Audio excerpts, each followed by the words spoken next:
On s'appuie sur une ancienne interview, en anglais, là aussi sortie de son contexte, dans laquelle elle explique qu'elle n'a jamais été mon assistante. Oui, elle n'a jamais été ma subordonnée. Elle a toujours été, d'abord et avant tout, ma compagne de travail et ma collaboratrice. Les premières révélations du Canard enchaîné, j'imagine que vous aviez déjà pu parler avec vos équipes à ce moment-là. Et vous avez également... Pourquoi rembourserais-je des sommes qui correspondent au travail de ma femme? Je vous pose la question.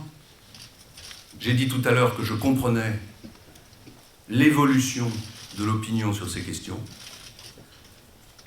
que je regrettais de ne pas l'avoir, au fond, compris plus tôt. J'ai dit tout à l'heure que je voulais participer à l'évolution du statut des parlementaires sans donner de leçons. Mais ma femme a travaillé. Et j'ai donné la preuve de ce travail. Elle a donné la preuve de ce travail. Et donc il n'y a, de ce point de vue pour moi, aucune question.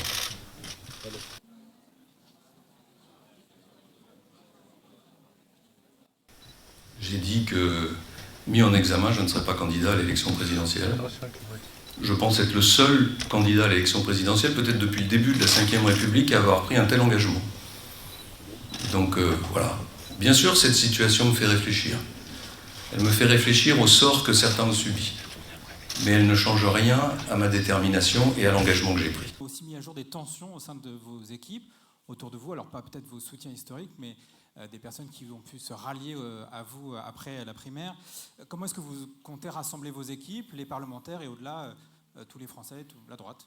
C'est la raison. Parce que quand la vérité aura été faite, quand chacun aura vu que le procès qui m'est fait est un procès diffamatoire, un procès calomnieux, que ce procès est complètement éloigné de la réalité des faits, les Français changeront d'opinion.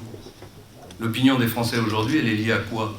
Elle est liée à des centaines d'heures, de dizaines d'heures de plateaux de télévision où on voit des soi-disant experts qui parlent du rôle des assistants parlementaires et qui naturellement me condamnent les uns après les autres. J'ai entendu peu de voix prenant ma défense. C'est ça que vous appelez le fonctionnement normal de la démocratie. 2 jours après les premières révélations du Canard enchaîné, j'imagine que vous aviez déjà pu parler avec vos équipes à ce moment-là. Et... Mais lyncher, assassiner politiquement, comme finalement vous l'avez fait, pendant 10 jours, un candidat à l'élection présidentielle, je pense que ça pose un problème. Que ça pose même un problème démocratique. Et ma conviction, c'est que les Français sont tout doucement en train de s'en rendre compte.